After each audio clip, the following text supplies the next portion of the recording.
이상한 알베르게 2 28번째 날. 폰세 바돈 몰리나 세카 1. 철의 십자가. 높은 고도의 폰세바돈에서 맞는 가을 아침은 날씨가 꽤 쌀쌀했다. 나는 옷을 다소 두껍게 챙겨 입고 알베르게를 나섰다. 오늘 목적지는 질문 알베르게가 있는 몰리나 세카였다. 길을 걷기 시작하자 안개 사이로 먼저 출발한 몇몇 순례자들이 보였다. 그 가운데 낯익은 밤갈색 머리의 뒷모습이 눈에 띄었다. 카를로스였다. 나는 반가운 마음에 발걸음을 재촉했다. 카를로스, 부엔 까미노.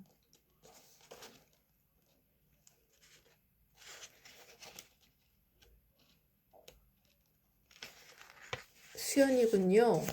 오랜만이에요. 부엔 까미노. 혹시 에릭은 어디 있나요? 갑작스럽게 에릭을 찾는 나를 보며 카를로스가 당황한 듯 되물었다. 네? 에릭이요? 나는 답변 봉투를 꺼내 보이며 카를로스에게 물었다. 아, 미안해요, 카를로스. 이걸 에릭에게 건네야 하는데 혹시 에릭을 보셨나요? 며칠 전 만시아에서 에릭을 만났어요. 그는 레온까지만 걷고 영국으로 돌아간다고 하더라고요.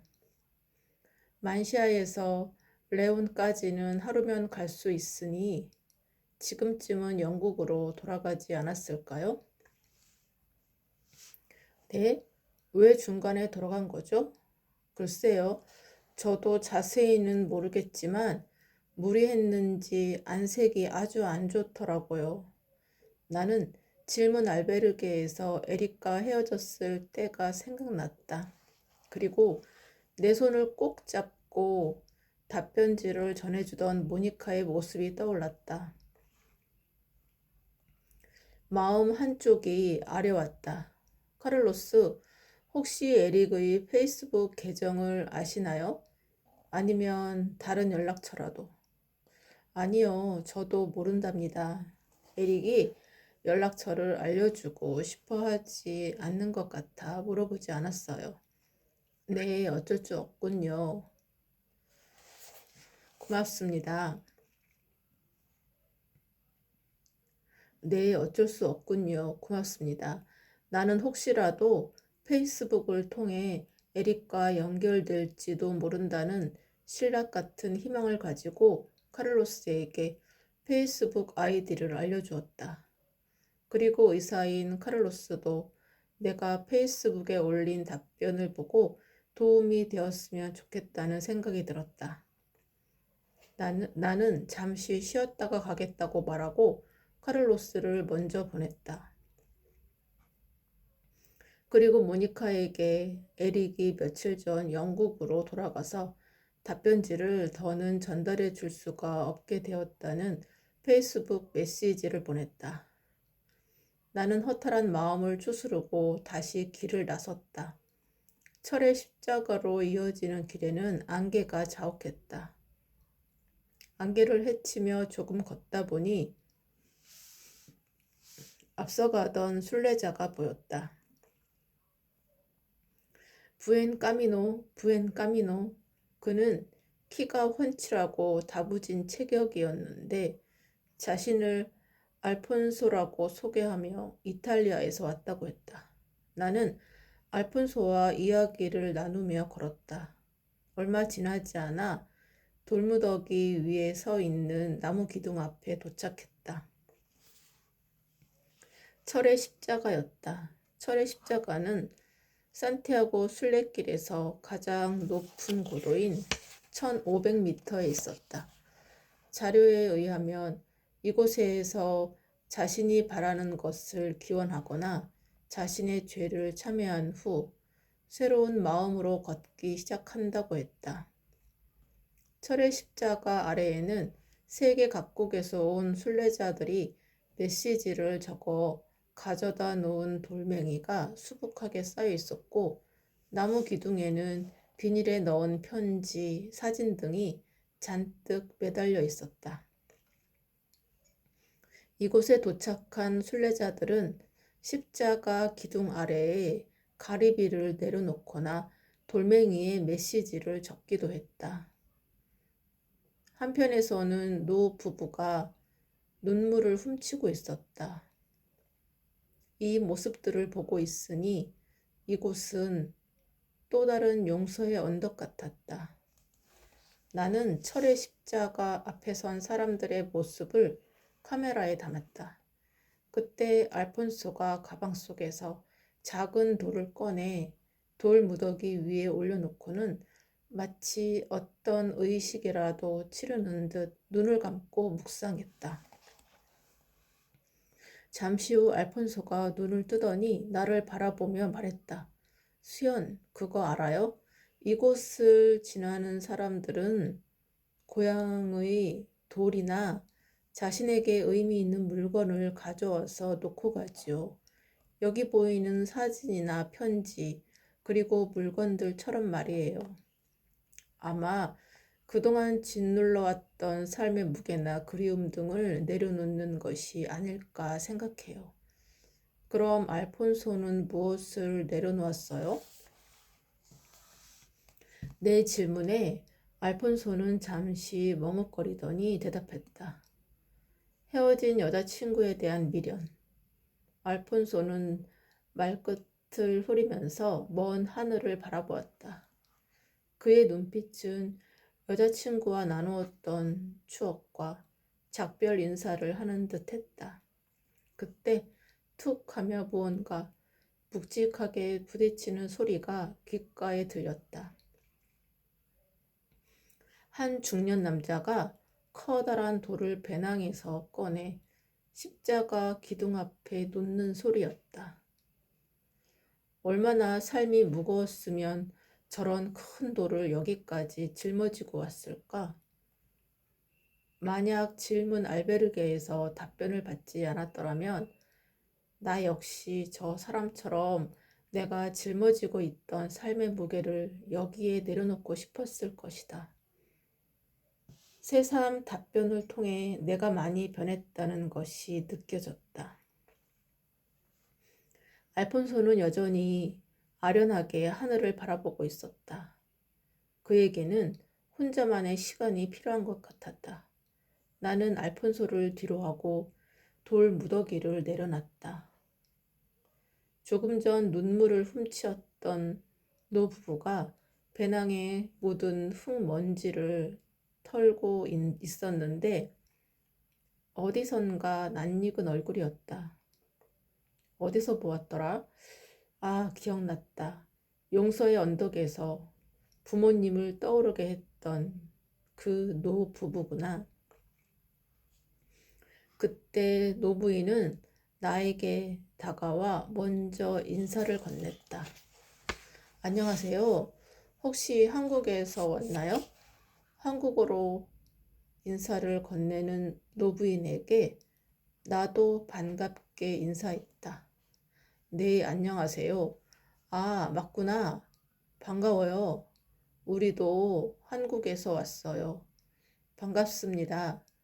이곳에는 어떻게 오셨나요? 아, 노부인은 살짝 머뭇거리더니 배낭에서 작은 액자를 꺼내 보여주었다.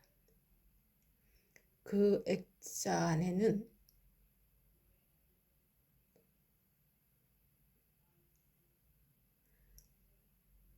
한 청년의 사진이 들어있었다.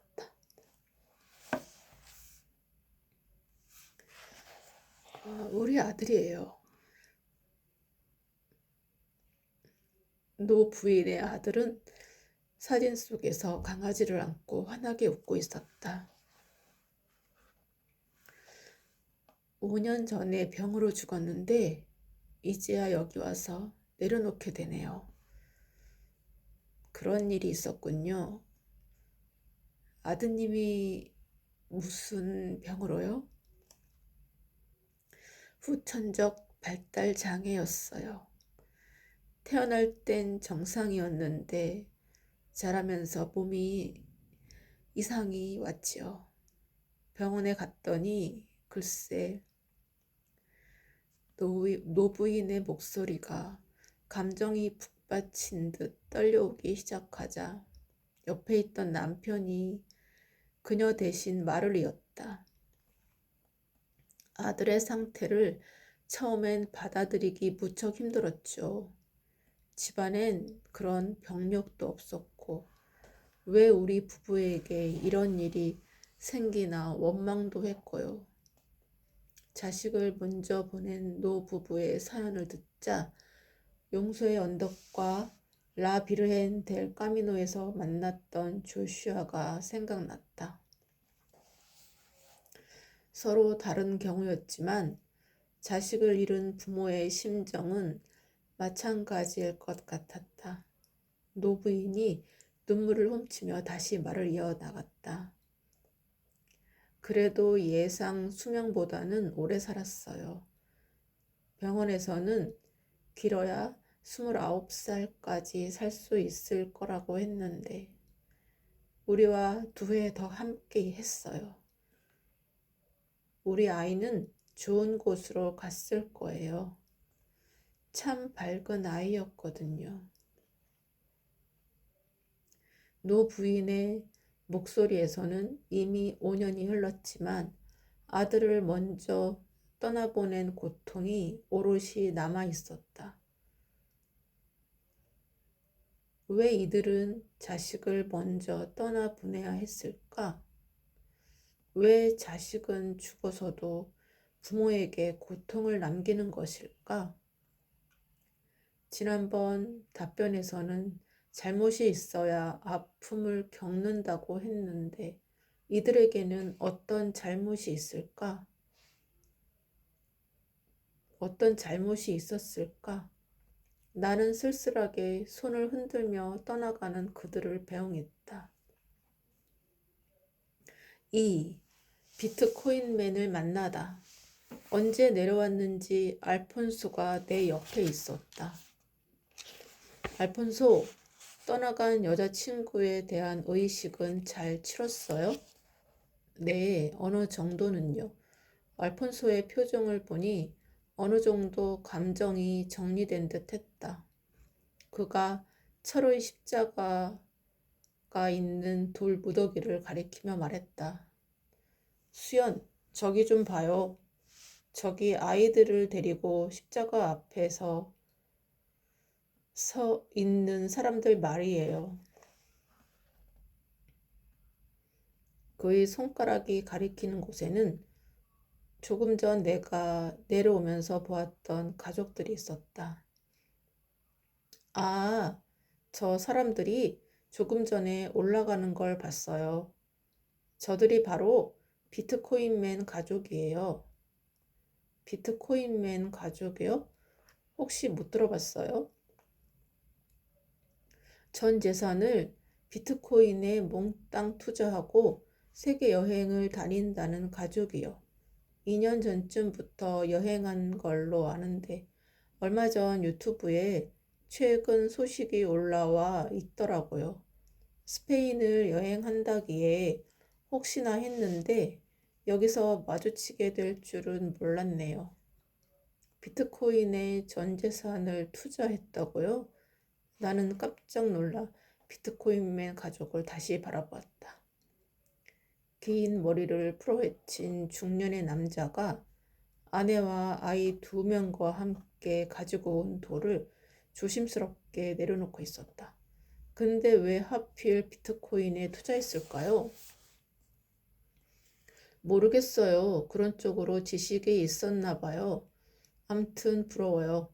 기사를 보니 초기 투자금이 많아서 시세가 떨어져도 여전히 큰 수익이 날 만큼 끄덕없다고 하더라고요. 아무리 그래도 너무 위험한 투자 아닌가요? 보통 금융 자산 전문가들도 분산 투자하라고들 하잖아요. 어휴, 그런 건 모르겠고 평생 여행만 하고 지내도 될 만큼 부자라는 게 부러워요. 저는 왜 저 사람들처럼 용기가 없었을까요? 알폰소의 말을 듣자 일전에 받았던 생각의 질에 대한 답변에서 투자에 대해 짚어준 것이 떠올랐다. 과연 저들의 투자를 성공했다고 봐야 할까? 투자할 때 욕심을 냈다면 사기를 당해야 할 텐데 오히려 수익은 늘어나고 가족들과 여유를 즐기고 있으니 그들은 생각의 질이 높은 걸까? 욕심 없이 투자를 한 걸까? 아니면 용기가 있어서? 나는 비트코인맨의 투자를 어떻게 생각해야 할지 무척 혼란스러웠다. 여러 생각들이 꼬리를 물고 이어지는데 알폰소가 상념을 깨며 말했다. 수연, 나는 이제 출발하려고 하는데 수연은 어떻게 할 거예요? 네, 저도 출발해야죠. 나는 복잡한 생각들을 누르고 알폰소와 함께 다시 길을 나섰다. 어느덧 우리는 몰리나 세카에 도착했다. 내가 이곳에서 하룻밤을 머물 것이라고 이야기하자 알폰소는 몰리나 세카를 지나 폰페라다까지 간다고 했다. 나는 그와 마을 입구에서 헤어지고 질문 알베르게로 향했다. 고풍스러운 돌다리를 건너자 중세의 분위기가 물씬 느껴지는 동화 같은 마을이 나타났다. 아름다운 몰리나세카의 모습을 카메라에 담으며 좁은 골목길을 따라 걸어 들어가자 독특한 외관의 건물이 나타났다. 우와, 저건 헨젤과 그레텔의 과자집 아냐? 비스킷 모양의 담벼락, 두툼한 빼빼로 막대가 줄줄이 붙어있는 듯한 지붕. 그 위에 베어 먹으면 마치 새콤달콤한 젤리 맛의 주스가 터져 나올 것만 같은 알록달록한 구슬이 주렁주렁 매달려 있는 과자집이 있었다. 놀랍게도 질문 알베르게의 주소가 가리키는 곳이 바로 여기였다. 이야, 상상 속에서만 보았던 과자집을 이렇게 현실에서 마주하게 되다니. 나는 동심으로 돌아간 듯 건물의 외관을 살피며 과자집 앞으로 걸어갔다. 다크 초콜릿색의 로고가 걸려있는 분홍색 구름 모양의 문 앞에 섰다. 문을 열려고 손잡이를 잡자 마시멜로 같은 폭신폭신한 감각이 느껴졌다. 문을 열고 실내로 들어가니 포도송이 모양의 샹들리에가 나를 반겼다. 바닥은 은빛 젤리 같고 투명했고 그 안에는 반짝이는 별 조각들이 빛나고 있었다. 정말 한 입 베어 먹고 싶은 집인데요. 나는 데스크에 있는 알베르게 주인에게 다가가 말을 걸었다. 주인도 손님들로부터 그런 반응을 많이 받아보았다는 듯 싱그럽게 미소를 지으며 말했다. 그렇죠. 아이들이 제일 좋아한답니다. 내가 체크인을 하고 있는데 철의 십자가에서 봤던 비트코인맨 가족이 들어왔다. 신나서 이리저리 뛰어다니는 아이들을 보니 그도 아마 아이들을 위해 이곳을 찾지 않았을까 생각했다. 체크인을 마친 나는 로비를 둘러보았다. 그때 남자아이와 눈이 마주쳤다. 아이는 카메라를 의식한 듯 내 앞에서 포즈를 취했다. 나는 귀여운 아이의 모습에 저절로 웃음이 나왔다. 아이의 사진을 몇 장 찍어주었다. 이야, 포즈가 너무 멋있는데? 꼬마 신사, 사진이 마음에 드니? 내가 한쪽 무릎을 꿇은 채 아이에게 찍은 사진을 보여주자 아이는 힐끗 사진을 보더니 쑥스러운 듯 고개를 끄덕이고는 비트코인맨에게로 달려갔다. 두 아이는 모두 얼굴이 갈색으로 그을렸고 옷은 땀에 절어 있었지만 힘들어 보이지 않았다. 나는 비트코인맨의 아이들을 보며 말했다. 순례길을 걷는 게 힘들지 않아? 대단하네. 이 아이들도 이제는 여행 4년차 베테랑이에요. 괜찮지, 얘들아? 체크인을 마친 비트코인맨이 나를 보고 웃으며 대신 대답했다. 그러자 아이들도 내게 인사했다. 동생으로 보이는 여자아이는 방을 구경하고 싶었는지 엄마에게 얼른 방으로 올라가자고 칭얼거렸다. 그러자 남자아이도 함께 방으로 올라가고 싶다고 졸랐다. 엄마는 로비에서 노트북으로 업무를 보기 시작한 비트코인맨을 남겨둔 채 아이들을 데리고 방으로 올라갔다. 나는 한국에서 취재차 온 PD임을 밝히고 비트코인맨에게 인터뷰를 요청했더니 그가 기꺼이 응해주었다. 우리는 거실에 있는 중앙 테이블에 앉아서 인터뷰를 시작했다. 여기 오는 길에 당신 가족들에 관한 이야기를 들었어요. 당신을 비트코인맨이라고 부르더군요. 아무리 그래도 내 식구의 가장인데 전 재산을 올인할 생각을 하다니 대단하네요. 저는 비트코인의 가치를 굳게 믿어요. 그 믿음은 그때나 지금이나 변함이 없어요. 어떻게 그렇게 확신할 수가 있죠? 혹시 금융권에서 일한 경력이라도 있나요? 아니요, 전혀 없어요. 고등학교를 졸업하고 나서 바로 부모님이 운영하시던 사업체를 물려받았어요. 그리고 결혼하고 두 아이가 태어났죠. 그런데 어느 순간 매일 쳇바퀴처럼 돌아가는 일상이 너무나 따분했어요. 그러던 어느 날 부모님이 돌아가셨는데 그때 인생을 돌아보게 되더라고요. 무언가 큰 변화를 일으키고 싶었어요. 어디에도 얽매이지 않는 자유로운 삶으로요. 그래서 사업체도 처분하고 집도 팔고 차도 팔고 하하하. 비트코인맨은 전 재산을 처분하는 과정을 이야기하면서 호탕하게 웃었다. 하지만 나는 어떻게 비트코인의 가치를 믿을 수 있었는지에 대한 답을 듣지 못해 그에게 또 물었다. 그런데 왜 하필 비트코인에 투자한 거예요?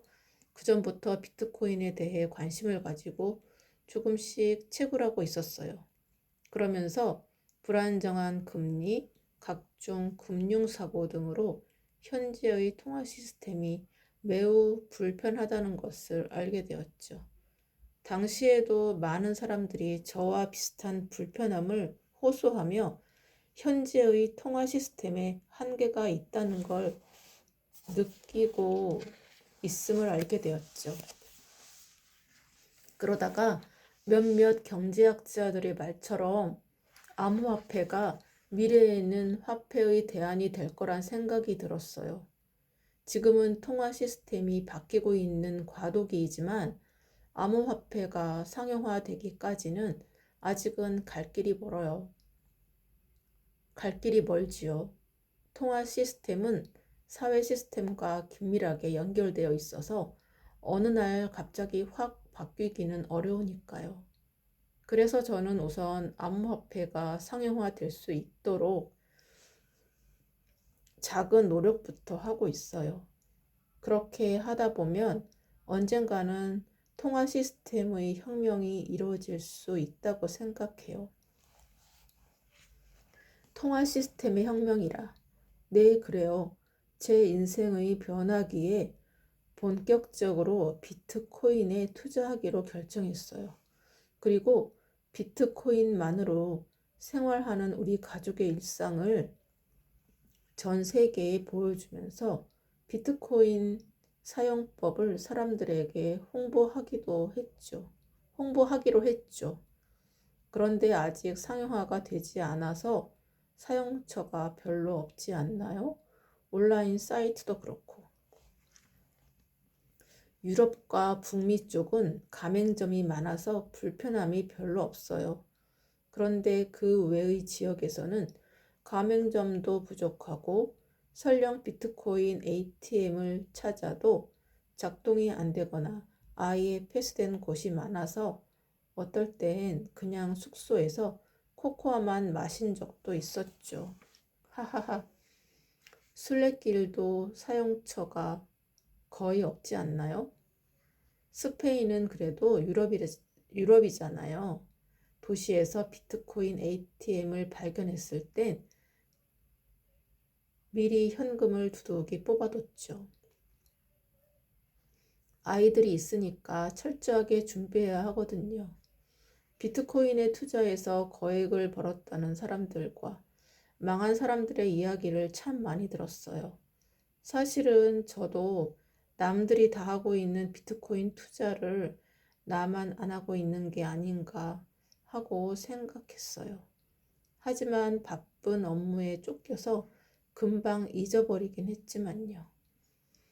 당신 말이 맞아요. 잃은 사람도 그만큼 있다는 걸 간과하면 안 돼요.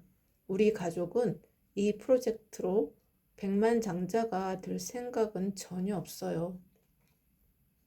우린 그저 암호화폐의 상용화를 앞당기기 위해 비트코인 사용법을 유튜브 같은 SNS에 공유하고 수익의 일부는 NGO 같은 기관에 기부하고 있어요. 당신의 유튜브 채널을 알 수 있을까요? 비트코인맨으로 검색하면 바로 나와요. 보고 마음에 들으면 좋아요와 구독하기를 눌러줘요. 나는 자신의 유튜브를 알려주는 비트코인맨에게 궁금증이 해소되지 않아 재차 물어보았다. 한 번만 더 물어봐도 될까요? 일반적으로 투자하더라도 전 재산을 거는 경우는 거의 없는데 자산 전문가들도 분산 투자하라고 많이들 그러잖아요. 그런데 전 재산을 투자하고 걱정되진 않나요? 반복되는 내 질문이 혹시 그를 불편하게 하지 않을까 걱정되었지만 그는 상관없다는 듯 태연하게 대답했다. 처음부터 그런 걸 신경 썼다면 이 프로젝트를 추진하지도 않았겠죠. 잃어도 상관없어요. 예전 생활로 돌아가서 다시 시작하면 되니까요. 그저 내 작은 노력이 암호화폐의 상용화에 도움이 되길 바랄 뿐이죠. 다행스럽게도 초기 투자금의 규모가 커서 아직은 10배 정도 수익을 유지하고 있거든요. 내 생각엔 아마 100배, 아니 1000배까지 상승하지 않을까 싶어요. 나는 그의 대담한 태도에 적지 않게 놀랐다. 그때 그의 아내가 비트코인맨의 옆으로 다가왔다. 그녀는 무언가 할 말이 있어 보였다. 나는 그녀도 함께 인터뷰하면 좋을 것 같아서 부부가 함께 나올 수 있도록 카메라의 위치를 조정했다. 내가 신호를 보내자 그녀가 인터뷰를 이어갔다. 사실 남편이 비트코인에 모든 재산을 투자하겠다고 말했을 때는 저도 충격이었어요. 당신은 비트코인이 뭔지도 몰랐으니까요. 아내로서, 엄마로서 감당해야 할 일도 많았고요. 하지만 그런 결정이 우리 삶에 긍정적인 변화를 일으키는 걸 보면서 남편을 더 신뢰하게 됐어요. 나는 엄마로서 가지고 있을 고민에 관해서도 질문했다. 아이들의 나이가 어려서 아직 교육에 신경이 많이 쓰이실 것 같은데 자녀 교육에 대한 걱정은 없으셨나요? 저도 걱정을 많이 했답니다. 아이들이 학교도 다녀야 하고 친구들도 만나야 할 나이니까요. 하지만 아이들에게 물어보니 흔쾌히 승낙하더라고요. 오히려 신나 있어요. 그걸 보니 조금 용기가 나더라고요. 홈스쿨링에 대한 정보들을 찾아보니 인터넷을 통해 배울 수 있는 여건들이 생각보다 잘 마련되어 있었어요. 지금은 인터넷이 많이 발전해 있어서 어디를 가더라도 온라인으로도 공부하고 많은 것을 할 수 있다는 걸 알았죠. 아이들도 잘 따라주고 있어서 지금은 걱정되지 않아요. 아내는 말을 마치고 비트코인맨의 손을 살짝 잡았다. 나는 그녀의 행동에서 지금도 남편의 선택을 전적으로 신뢰하고 있음을 느낄 수 있었다. 그때 계단에서 내려오는 발소리가 요란하게 들렸다. 귀여운 두 아이들이었다. 아이들은 밖으로 나가 놀고 싶다며 응석을 부렸다. 부부는 아이들을 향해 고개를 끄덕이며 나에게 말했다. 인터뷰는 여기까지만 해야 할 것 같아요.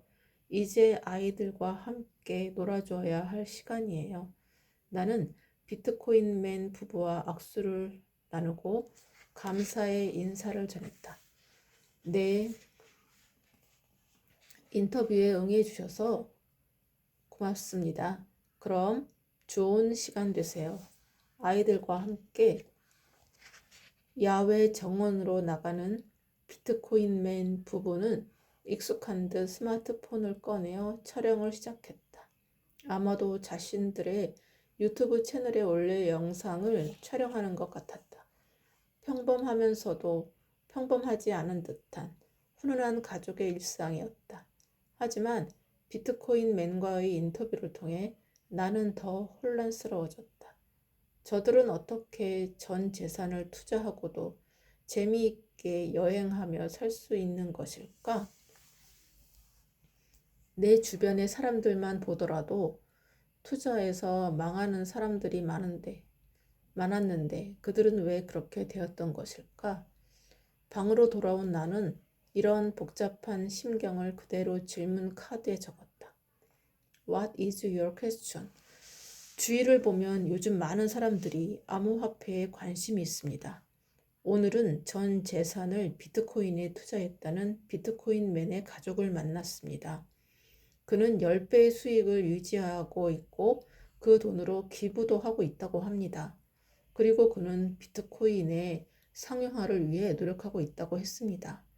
또한 그는 앞으로 비트코인의 가치가 더욱 올라 100배, 1000배 상승을 할 것이라고 하더군요.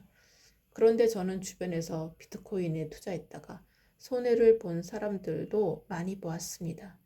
왜 똑같이 비트코인에 투자했는데 누구는 돈을 잃고 누구는 몇 배로 이익을 보게 되는 것일까요? 나는 작성한 질문 카드를 데스크에 놓인 질문 카드 상자에 넣고 난 뒤 알베르게 근처의 레스토랑에서 간단한 저녁 식사를 했다. 알베르게에 돌아온 나는 침대에 누워 지인들과 페이스북으로 소식을 주고받았다. 그때 대학에서 경제학을 가르치는 주희 선배가 도움을 청하는 메시지를 보내왔다. 그녀는 대형 신문사에 칼럼 연재 의뢰를 받았다며 나에게 좋은 시사거리가 없는지를 물었다. 그래서 나는 주희 선배에게 저스틴이 주었던 답변의 내용을 공유하며 부익부 빈익빈에 대해서 써보라고 했다. 세상 일은 정말 알다가도 모르겠다. 경제 분야라면 나보다 해박한 지식을 가지고 있는 주희 선배에게 내가 무언가 알려주는 일도 있다니. 나는 내일 아침을 위해 스마트폰에 알람을 맞춘 뒤 잠자리에 들었다. 감사합니다.